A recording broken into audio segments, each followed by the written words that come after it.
মাননীয় অসীম সরকারের বিরুদ্ধে যারা এফআইআর করছেন বিভিন্ন জায়গায়, তারা কান খুলে শুনে নিন। যারা এফআইআর গ্রহণ করছেন যে থানাগুলো, তারা শুনে নিন ভালো করে। আপনাদের আবার উল্টো পক্ষের এফআইআর গুলোকে গ্রহণ করতে হবে। সেই সায়নী ঘোষ যিনি শিবলিঙ্গে কন্ডম পরাতে চাইছেন, এছাড়া আমি অন্তত 65 জনের নাম লিখে রেখেছি যারা প্রতিনিয়ত সনাতন ধর্মের বিরুদ্ধে কটূক্তি করেন, দেবতাকে নিয়ে কটূক্তি করেন, আমাদের হিন্দু ধর্ম নিয়ে কটূক্তি করেন।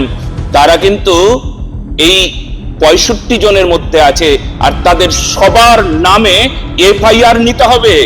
তারা আসলে অশিক্ষিত, তারা বর্বর, তারা মানুষ বলার যোগ্যই তারা নয়। যদি অসীম সরকারের নামে আপনারা এফআইআর একটাও নিয়েছেন, যদি এখনো সাবধান না হয়েছেন, তাহলে এই 65 জনের নামে যে এফআইআর আপনাদের নিতে হবে, প্রতিটি থানায় থানায় নিতে হবে, এটা কিন্তু স্পষ্ট কথা বলে দিলাম। শুধু তাই নয়, যে অসীম সরকারের নামে আপনারা তিনি মিথ্যা বলেছেন, তিনি কটূক্তি করেছেন, কটূক্তি কে করেছে?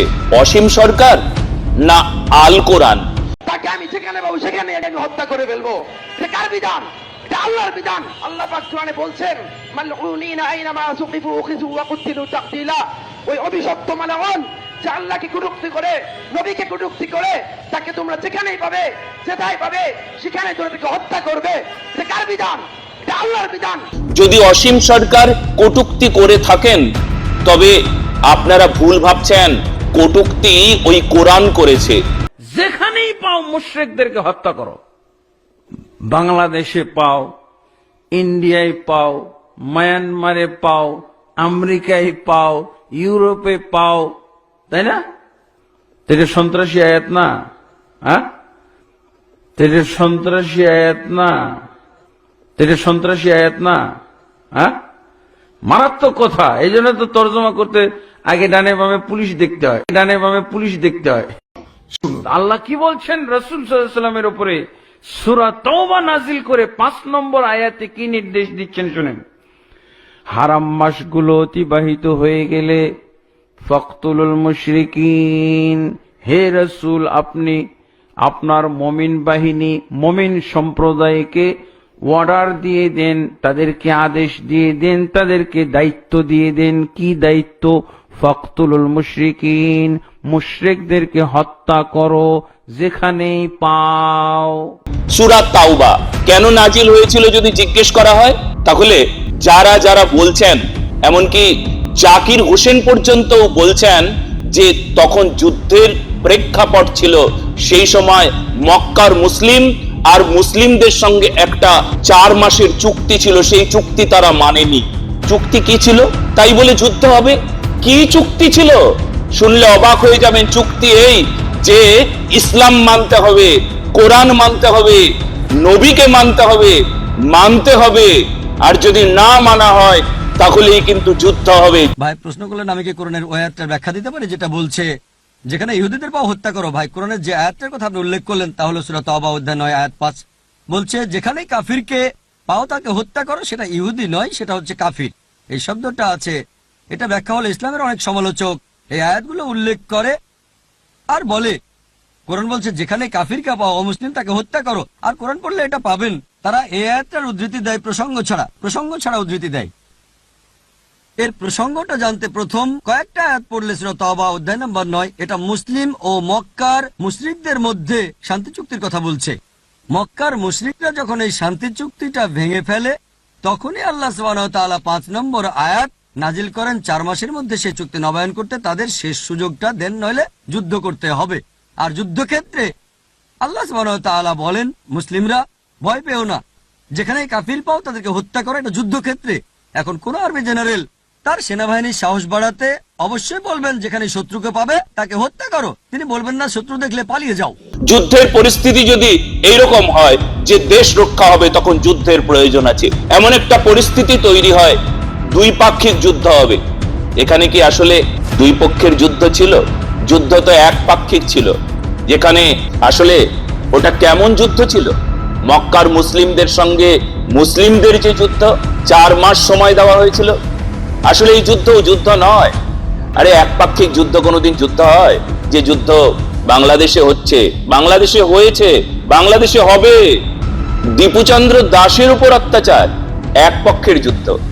যুদ্ধ ভালো, দেশ রক্ষার জন্য যুদ্ধ করুন, কিন্তু যদি এইরকম হয় যে আল্লাহ তাআলাকে না মানলে, যদি এইরকম হয় নবীকে না মানলে, কুরুচিকর মন্তব্য করলে, কোরআন না মানলে, তাহলে যুদ্ধের কথা বলে, সেই যুদ্ধ আবার কেমন যুদ্ধ? ঠিক সূরা তাওবা নাজিল হয়েছিল এই পরিপ্রেক্ষিতে। আপনারা বলছেন, যারা বলছেন না আমাদের কোরআন মানবিক গ্রন্থ, তারা সত্যি মুসলমান না, তারা তাদের ইমাম হারালেন। কিন্তু কেন জানেন?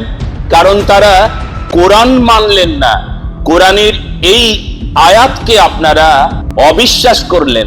যারা এই যুদ্ধের পটভূমিকা অন্য কোনো কিছু দিয়ে, একটা মিথ্যা ভাষণ দিয়ে তৈরি করে দেয় যে আসলে আল্লাহ তাআলা এইরকম বলেনি, তারা কিন্তু আসলে ইমাম নষ্ট করছেন। কারণ আমরা সকলে জানি যে মুসলমান হতে গেলে কোরআনকে মানতে হবে। আপনারা আসলে কোরআনকে মানেন না, কিংবা আপনারা জেনেও তবুও সেটাকে লুকিয়ে রাখছেন। এটাও আপনাদের হয়তো কোনো জিহাদ ষড়যন্ত্র হবে। ওটা কেমন যুদ্ধ ছিল যে যুদ্ধের প্রেক্ষাপট এইভাবে তৈরি করা হয়েছিল? সেখানে তারা কি অন্যায় করেছিল বলুন আপনারা? তারা শুধু আল্লাহ তাআলাকে মানেনি, তারা বলেছিল আমাদের ঈশ্বরকে আমাদেরকে জানতে দাও, আমরা দেবপূজক, আমরা বুঝে নিয়েছি, তোমরা তোমাদের মতন ধর্ম করো। বাস, যুদ্ধ ঘোষণা, বাস, তাদেরকে হত্যার নির্দেশ। এটা কেমন একপাক্ষিক হলো না? আর ঠিক এই ঘটনাটাই আজ পর্যন্ত ঘটছে। এবার আপনি যদি মনে করেন আল্লাহ তাআলাকে কেউ মানলো না, আর তার ওপর যদি আপনি কয়েকজন মিলে তাকে হত্যা করবার জন্য চেষ্টা করেন, সেটাও তো এক পক্ষের যুদ্ধ।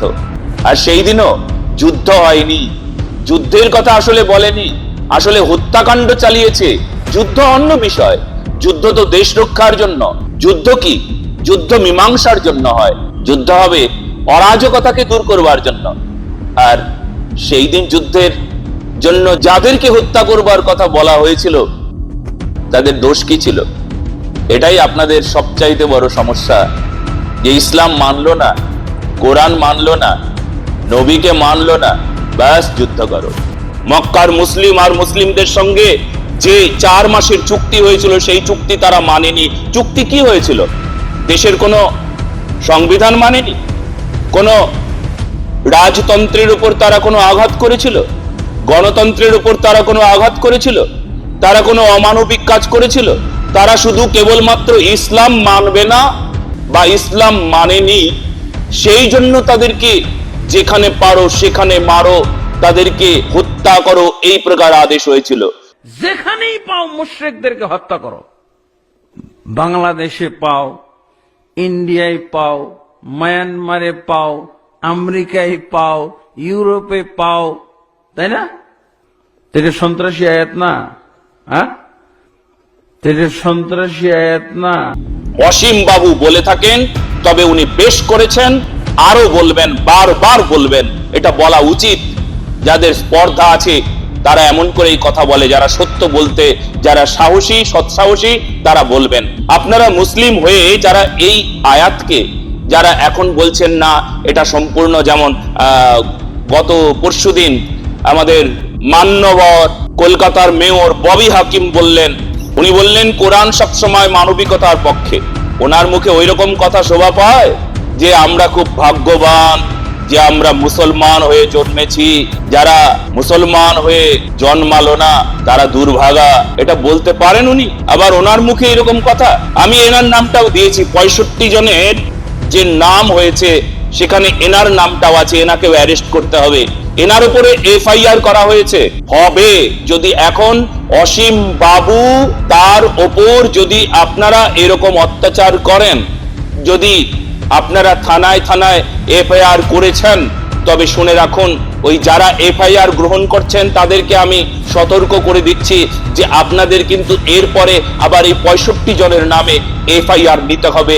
এরা হিন্দু বিরোধী, এরা হিন্দুদের ধর্মগ্রন্থে আঘাত করেছে, এরা মানবিকতা বিরোধী, এরা মনুষ্যত্ব বোধ বিরোধী, এরা এই অত্যাচারী, এরা আমাদের হিন্দু ধর্মের ওপর বারবার আঘাত করে, এদের নামে আমরা এফআইআর করছি। খুব হুঁশিয়ার।